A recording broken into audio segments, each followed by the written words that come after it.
Personnellement, je reviens toujours ici avec le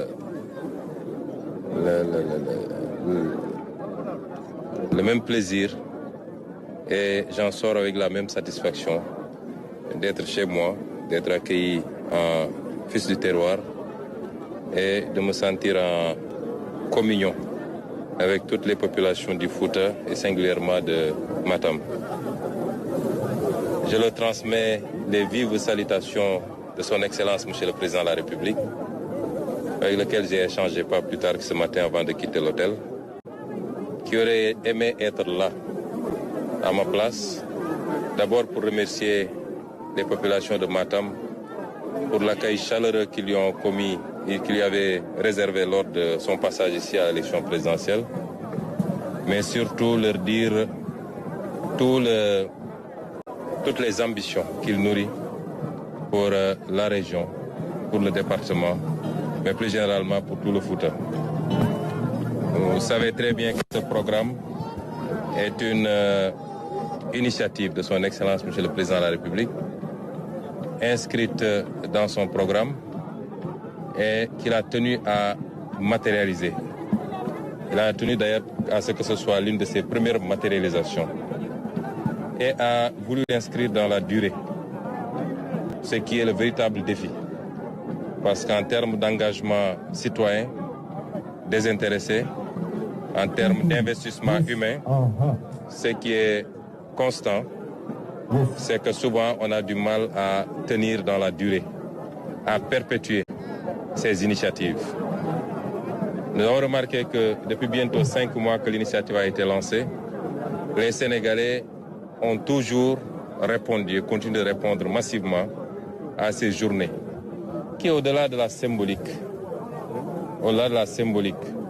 citoyenne, sont des journées de matérialisation de notre commune volonté de vivre ensemble, quelles que soient nos appartenances régionales, nos appartenances ethniques, religieuses, nos appartenances raciales même, j'allais dire, notre commune volonté d'être ensemble dans ce bout de territoire que le bon Dieu a voulu nous faire partager, et notre commune volonté de vivre ensemble en harmonie et de voir ensemble les défis et les ambitions futures. C'est une journée donc extrêmement importante pour le président de la République et pour le gouvernement que je dirige. Le choix sur Matam n'est pas fortuit. C'est un choix mûrement réfléchi, un choix de venir vers le Fouta, vers le nord du pays, qui est une zone nostalgique pour ce pays. J'ai tendance à dire, vu son potentiel, le potentiel qu'il sur le plan agricole, sur le plan minier maintenant, et c'est connu de tout le monde, mais sur le plan également de l'élevage. Quoi de plus important pour une économie? Culture et les mines. Et nous accordons à ce Fouta, qui va devenir l'un des 8 pôles régionaux dont on a parlé, avec les capacités qu'il a et avec l'ambition. Lorsque nous aurons déroulé et appliqué le programme dont l'opérationnalisation sera présentée bientôt aux Sénégalais et au monde entier, lorsqu'on aura déroulé ce programme, notre ambition, c'est de faire passer cette zone de 0,1% de part dans le PIB national à 9% de part dans le PIB national, ce qui serait une première. Nous comptons le faire en mettant en valeur le potentiel de cette région, le potentiel agricole que nous connaissons tous, avec particulièrement la culture du riz, mais également le maraîchage, le potentiel en matière d'élevage que nous connaissons également, mais surtout le potentiel minier. Je voudrais dire à toute la région je peux annoncer déjà une bonne nouvelle, c'est que l'extraordinaire potentiel phosphatique qu'il y a dans la région, qui est le potentiel le plus important.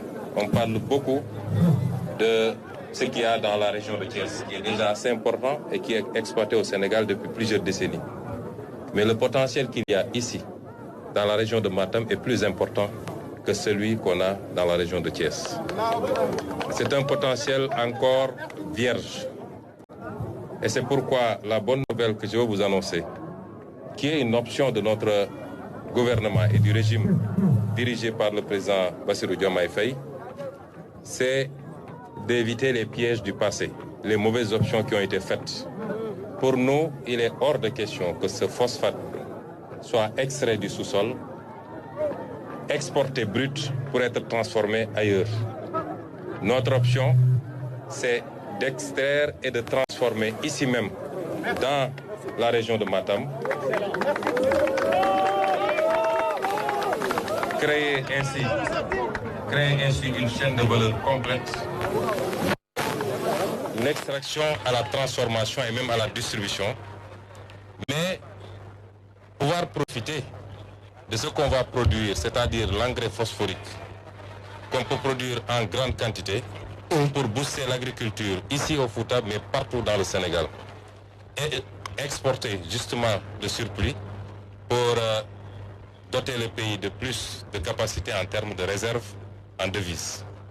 C'est ça notre option qui est totalement différente de l'option actuelle, qui est celle qu'on a conduite depuis les indépendances, qui a amené à cette situation, c'est-à-dire que des multinationales viennent extraire nos ressources, nous laissant une extrême pauvreté, exportant tout brut et ne laisser d'autres possibilités à notre jeunesse que d'essayer à prendre les pirogues pour aller en Europe et suivre le même chemin que les ressources naturelles. Au moment où je vous parle, nous avions dépêché une mission conduite par le ministre de l'Industrie qui est actuellement au Maroc et qui ce matin m'a fait un compte rendu de ce que l'Office chérifien du phosphate, l'OCP, a pu faire au Maroc par une bonne utilisation de son phosphate. Tout le phosphate marocain est transformé au Maroc. Tout le phosphate. Et le Maroc est devenu le premier producteur de phosphate.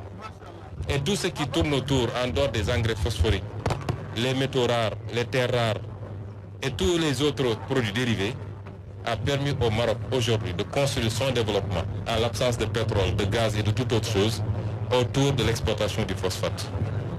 De créer même la plus grande université polytechnique en Afrique structurée autour de l'exploitation du phosphate. C'est l'exact contraire que le Sénégal a fait jusqu'à présent.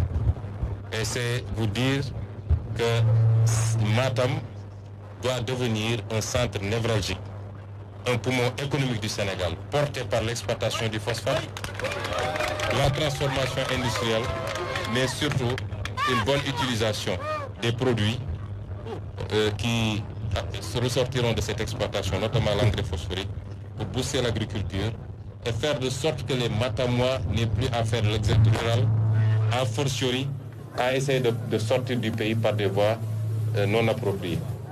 C'est cela notre vision par rapport à cette région qui devra devenir justement l'un de ces pôles agricoles. Et nous remercions donc les Matamois pour cet accueil. Je commencerai par remercier et féliciter M. le maire, qui fut un collègue à l'Assemblée nationale avec lequel j'ai eu toujours de très bons rapports. Il m'avait promis d'ailleurs un terrain à Matam, je le rappelle, M. le maire. Féliciter les populations pour leur accueil, tous les artistes qui sont déplacés, et je voudrais citer particulièrement M. Elhaj Baba Mal, qui nous a fait l'honneur de se déplacer de Podor à Matam pour venir assister à cet événement. Féliciter Madame le ministre de la Jeunesse, de la Culture et des Sports, qui a organisé de main de maître cette journée, qui a déployé toutes ses équipes, le féliciter à travers elle, toutes ses équipes. Monsieur le gouverneur et Madame le préfet pour l'organisation également. Saluer et rendre un vibrant hommage à nos autorités religieuses, en l'occurrence mon ami personnel, mon papa, mon confident, monsieur le guide Thierno Samassa, mais également le guide Alioune Thiam Ourossogui. Nous leur transmettons les salutations du président de la République, les remercions pour cet accueil et acceptons avec beaucoup de plaisir l'invitation à dîner de ce soir d'ailleurs. Et lancer un dernier message à la jeunesse de Matam et à la jeunesse du Fouta. Ce pays nous appartient à tous. Ce pays nous appartient à tous, sans exclusif. Et si ça marche, ça marchera pour tout le monde, indépendamment de nos appartenances. Vous avez tous porté à la tête de ce pays un jeune comme vous, à la personne de son Excellence, Monsieur le Président Bassirou Diomaye Faye. Il n'est plus question d'accompagner quelqu'un jusqu'au pouvoir et ensuite de se croiser les bras pour le regarder faire. Nous devons tous être ensemble, marcher d'un même pas, participer de la même manière à tout ce qui sera décliné en termes de vision, en termes de programme, pour atteindre les objectifs qui nous permettraient de transformer structurellement ce pays. Nous avons parlé de l'horizon 2025 parce qu'un pays, même une maison, même une simple maison ne se construit pas en un jour. A fortiori tout un pays. Il faut poser les actes. Commencer par redresser parce que nous avons trouvé ce pays dans un état. Je l'ai dit la dernière fois, les gens sont mis à interpréter, mais son Excellence, Monsieur le Président, va s'adresser à la nation dès son retour. Et il dira aux Sénégalais dans quel état nous avons trouvé ce pays. Les ministres prendront le relais pour donner les explications détaillées. C'est important de faire cet état de lieu. Nous aurons une phase de redressement de ce pays, une phase de décollage et une phase de stabilisation. Et à chacune de ces phases, nous aurons besoin de chacun et de chacune d'entre vous, et particulièrement vous, la jeunesse de ce pays, vous, la jeunesse de Matam et vous, la jeunesse du Fouta. Je vous exhorte donc et je vous invite à faire bloc derrière votre président de la République, derrière votre Premier ministre et le gouvernement qu'il dirige. Et nous verrons, dans les 2 ans, dans les 3 ans, dans les 5 ans, dans les 10 ans et jusqu'en 2050, s'il plaît à Dieu, ce qu'on va faire de ce pays, Inch'Allah. Donc continuez à avoir espoir parce que c'est l'espoir qui fait vivre.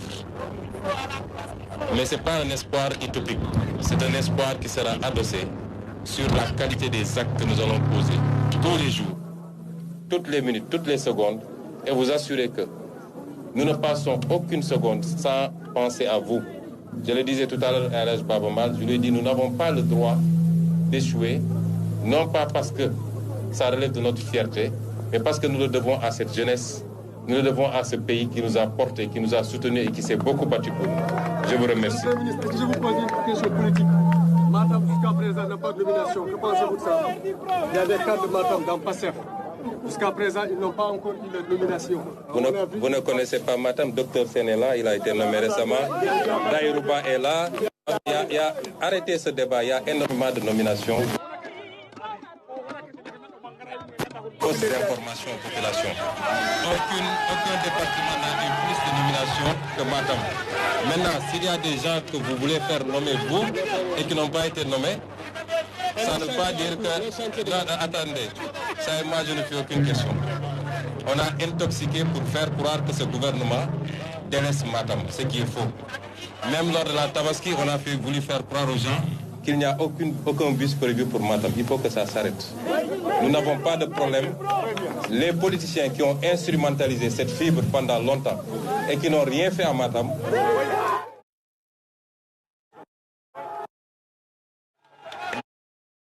pas d'appartenance.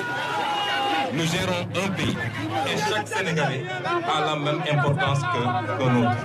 Chaque région, chaque département, chaque commune revêt la même importance pour nous qu'un autre. Aujourd'hui, je suis à Matam. Depuis l'élection, je n'ai pas été à Ziguinchor. Et aujourd'hui, je suis ici à Matam. L'autre jour, j'étais à Saint-Louis. Nous ne faisons pas de distinction. Et cette façon de poser les problèmes doit disparaître. C'était instrumentalisé par des politiciens qui ont utilisé cette fibre pour essayer d'embarquer les populations Mais au bilan, à l'heure du bilan, dites-moi qu'est-ce que ces gens-là ont fait pour Matam et pour et je peux vous dire qu'au moment du bilan, nous ferons 100 fois plus pour Matam et pour le foot de cette présence. Donc on n'a pas de problème de nomination. Maintenant, les critères de nomination, c'est des critères objectifs liés à un certain nombre de paramètres. Et quand on nomme un fils de Matam, Matam doit considérer que c'est un fils de Matam qui a été nommé pour faire un travail, non pas pour Matam, mais pour tout le Sénégal. Monsieur Daïrouba, qui est à la tête de Daïrou Cham, qui est à la tête de l'ARTP, n'est pas là-bas pour Matam, il est là-bas pour tout le Sénégal. Tous les autres qui ont été nommés, c'est la même chose. Donc je tiens à préciser cela, puisque vous avez posé la question.